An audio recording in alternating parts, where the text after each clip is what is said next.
Deadlink is incredibly fun and wickedly stylish. The minute you turn it on, the singular sense of aesthetic stands out, and it promises a certain type of game. When I started playing it, those expectations were met and exceeded. The exact kind of stylish and fast shooter that I had imagined from the aesthetic was what the game revealed itself to be. It's fast, frenetic, focused on movement and placement as much as pure shooting. Relies upon you to improvise and looks dashingly stylish while doing so. The twist comes from the format. This isn't just a Cyberpunk first-person shooter, it's a roguelite on top of all that too.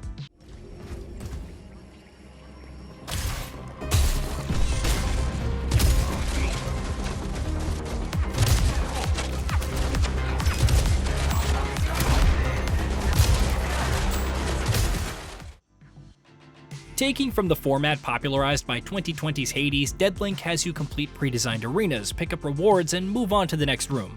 The rewards you pick up during a run can have active and passive bonuses that can really stack up and make things easier for you, with the caveat being that they only last for that run and disappear after that.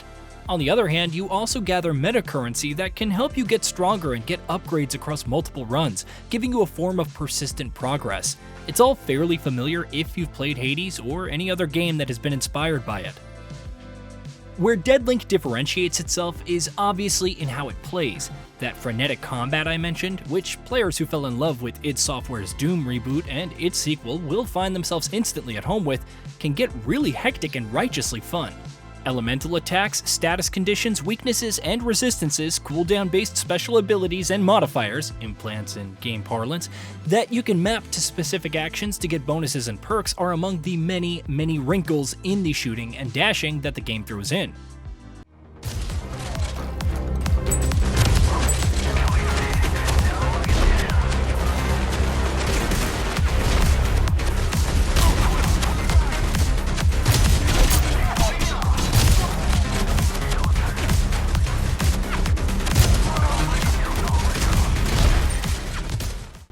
Even on the lowest difficulty, which the game forces you to start out on, it can provide a hefty challenge to players who may not be familiar with roguelike modus operandi, especially at first, when Deadlink is arguably at its hardest. The player has not yet had the time to properly adjust to the game's toolset and use it properly and reflexively, which is a point that you eventually build up to. You haven't unlocked any of the persistent upgrades that can really help manage the difficulty once you have those. You haven't unlocked the extra classes, the shells in this universe that might be better suited to your playstyle, and help mitigate the challenge a little bit. This inverse difficulty curve can be daunting, especially given the roguelite nature which necessitates repetition by definition, but once you're past the hump, you enter an almost zen-like state, where you're reflexively using your abilities and chaining them into a flow of attacks after ability after dash and so on. Soon enough, the starting difficulty provides no challenge, and you're going to want to play on harder difficulties, or try some of the timed or unique challenges instead.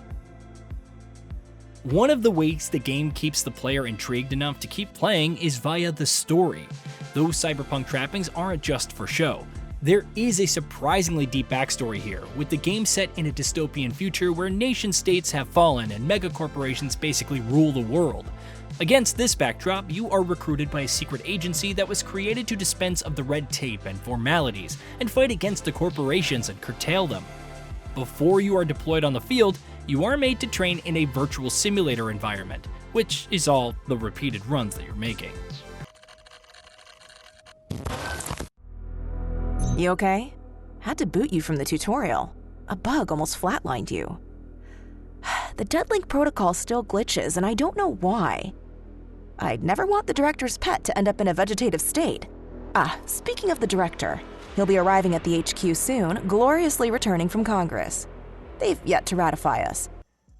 As you progress through the game, more and more of this intriguing, if not necessarily inventive world and setup is revealed. The story adds great framing context and flavor to the world, and I think it also does the job of keeping the player interested enough to keep playing it till they've reached the point in time that the mechanics can keep them busy. If they reach there, as I mentioned, the initial challenge may be enough to turn off at least the more casual player who may have been drawn to its style.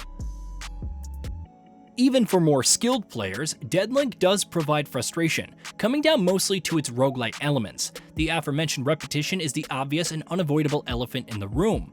While this is a game that can and should keep you busy for a long time, there's no getting around the repetition. The repetition of the enemy types, the repetition of the environments, even the repetition of the upgrades sometimes.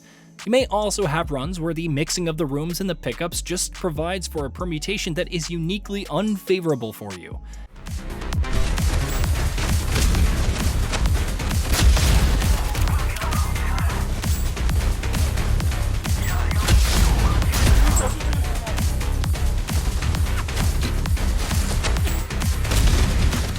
And of course, like so many other games of this ilk, Deadlink often goes over the top with its idea of difficulty, which it sometimes conflates with number of enemies that the player has to deal with at once.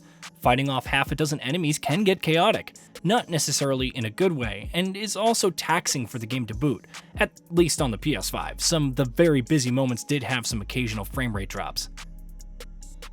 The missteps and fumbles associated with Deadlink, whether inherent or inadvertent, are ultimately an unconvincing argument against playing the game, especially if you are a fan of the Cyberpunk aesthetic, or a fan of quick first-person shooters, or a fan of the roguelite structure that Hades perfected and so many other games have since leveraged to their benefit. You will find a lot to like and enjoy here.